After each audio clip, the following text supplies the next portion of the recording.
Ayan, luto tayo ngayon mga kapatid ng bangus sa miso. Yung ating bangus is boneless na at nakahiwa na. Frozen din siya. At ang ating miso ganun din frozen kasi kahapon pa ito nabili. And din nilagay lang namin sa freezer. So ayan, ginigisa ko nga ng luya, bawang, sibuyas at kamates. Nilagay ko yung miso na frozen at nilagyan na rin ng tubig para matunaw yung miso.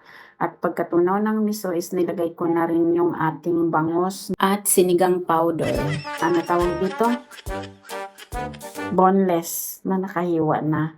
At nilagyan ko ng koonting patis at yung kalamansi para pantanggal ng lansa.